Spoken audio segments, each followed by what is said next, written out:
What's up guys, it's TheWaggishAmerican here, bringing you another model build. Today I'm going to be building Academy's 1/72nd scale P-40E Warhawk. Now I have already built this one on my channel, but that was one of my first videos. It was about a minute and a half long. It had maybe 10 pictures of the construction process, and the end result was terrible because I tried to use enamels that had gone bad. So I might actually be deleting that one once I post this one. Now, another thing, this is one of my favorite kits. This is probably my single favorite kit of all time, Academy's P-40E, and really all their late model P-40s, because they're all based off the same thing. I just love everything about it, save the decals, but the schemes are kind of boring anyway once you've built one. So, if you've got other decals and other schemes you want to do, this kit, I love this kit.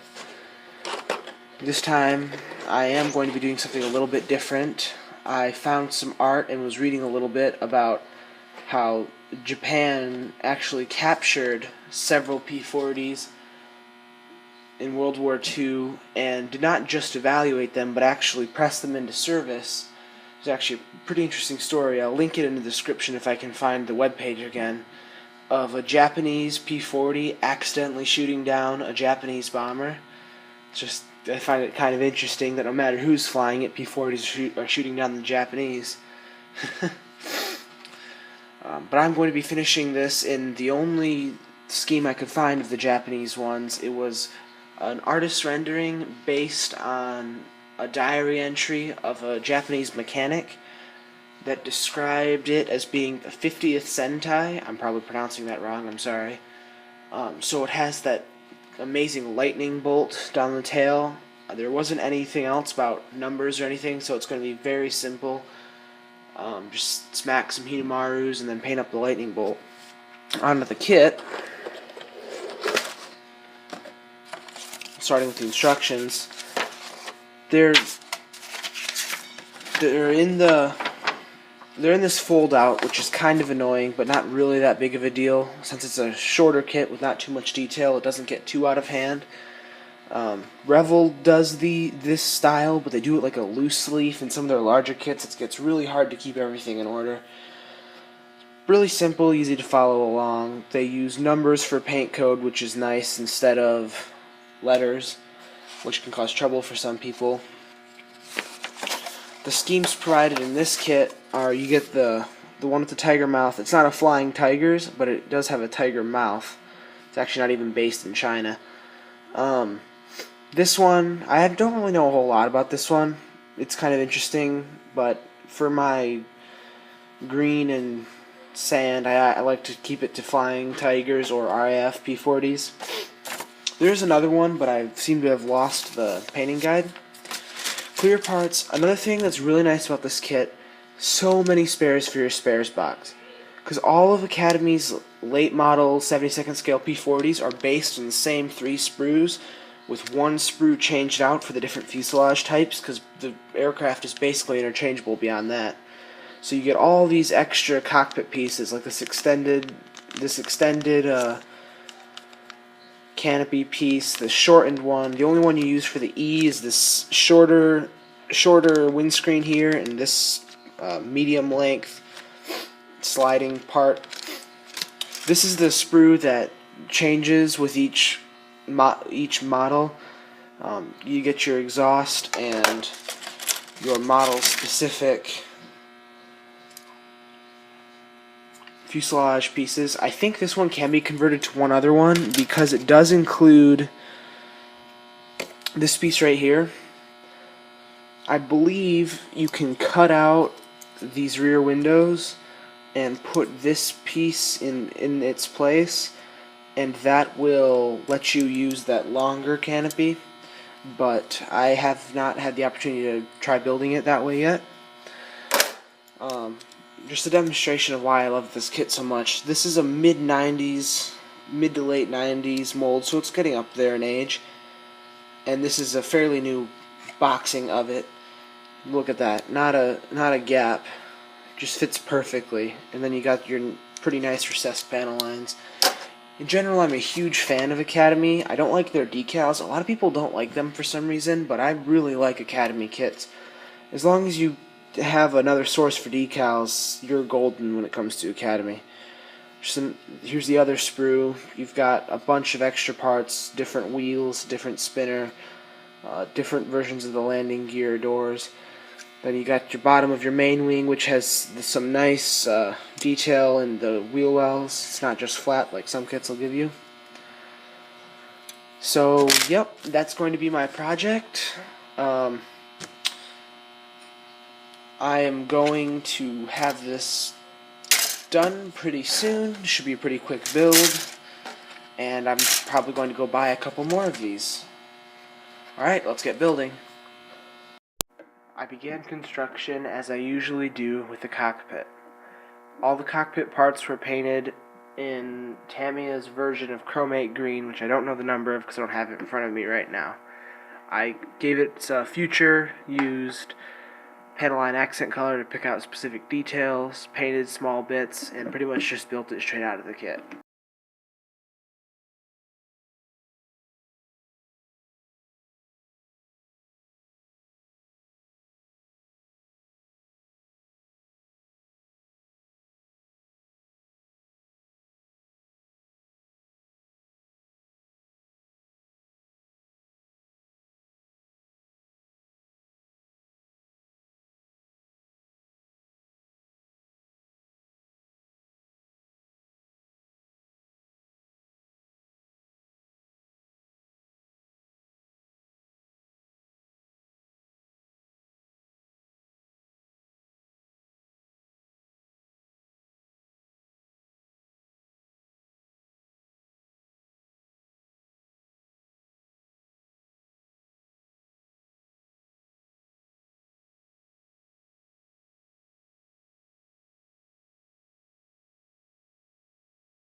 Since I still had the chromate green loaded into my airbrush, I painted the wheel wells and other gear components.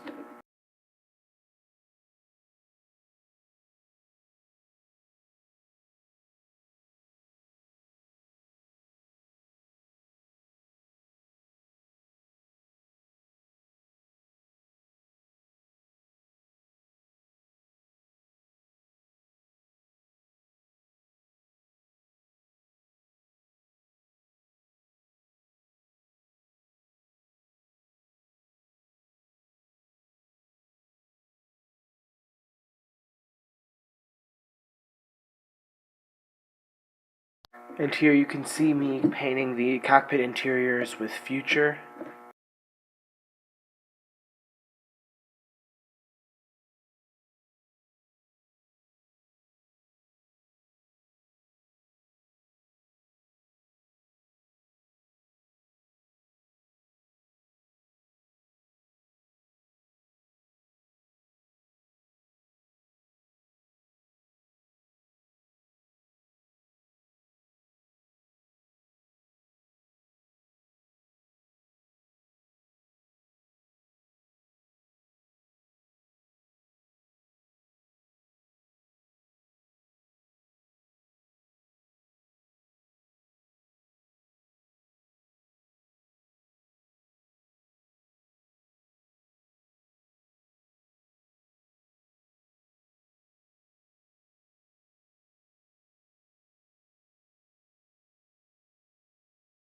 With the wash in place, I went through with black and a couple other colors and picked out specific details, like map holders.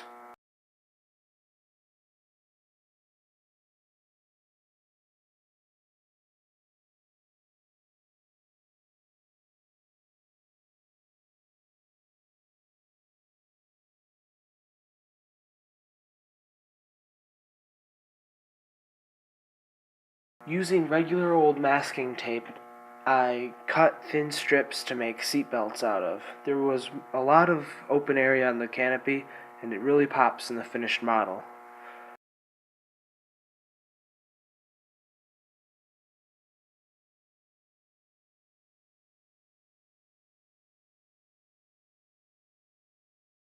Once the seat belts were dry, I attached the cockpit tub into the fuselage halves. I then attached the fuselage halves together. As I already mentioned, the fit of these were great and required no putty.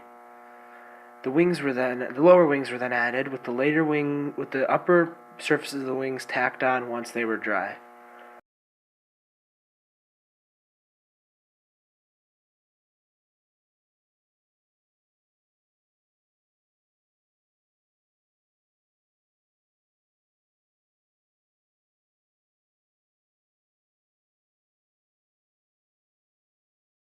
Once the upper parts of the wing had been glued on, I attached the tail planes.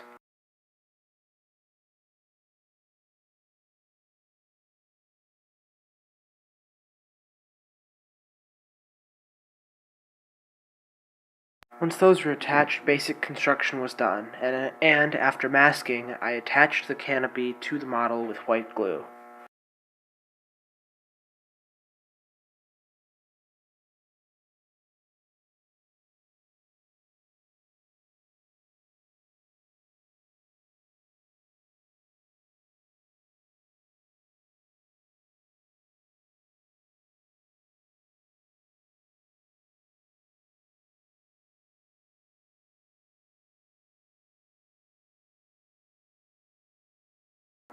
Prior to spraying a primer layer, I coated the canopy area with chromate green again, so that when you look on the inside, it looks like it's the interior of the aircraft.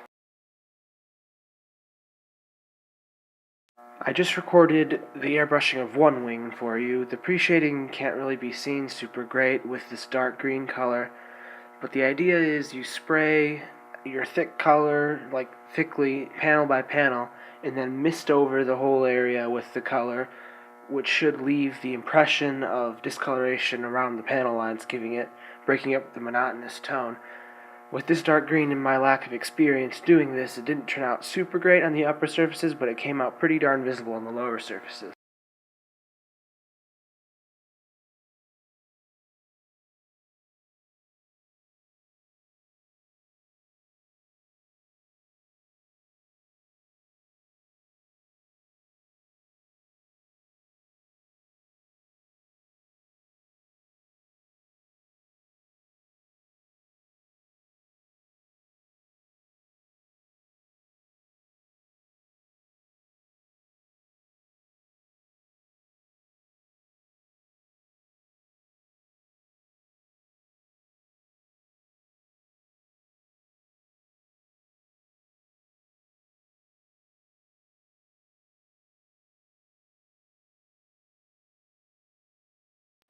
And I've been watching some other modelers' YouTube videos, and one of the things I like the most is seeing the masking tape come off, and you can see the results of all that work.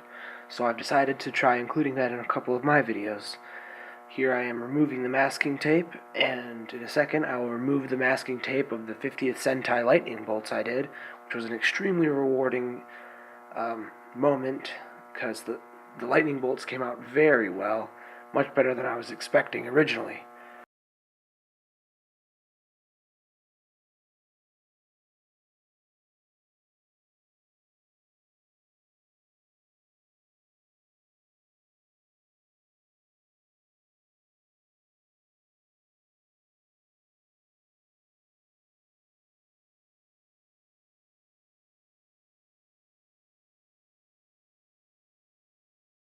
I had attached the landing gear and am now attaching the wheels. As usual, the fit was perfect.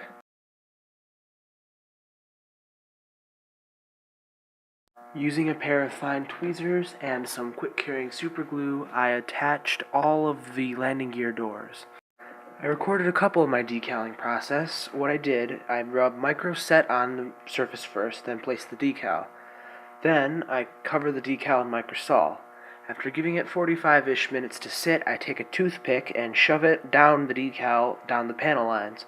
I then coat the decal in future. This seals it into the panel lines, ensuring that my pin wash will actually flow through the decal, enhancing the painted-on appearance.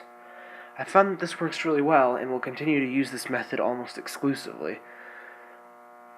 especially for these Airfix decals, which, though really nice, don't really fit into the panel lines themselves that well. And finally, the most satisfying part of any build, placing on the propeller, thus marking it almost complete. In my other video, I summarized my thoughts about this kit fairly well, I think, but I would not recommend that anyone look at that because it is an atrocious video.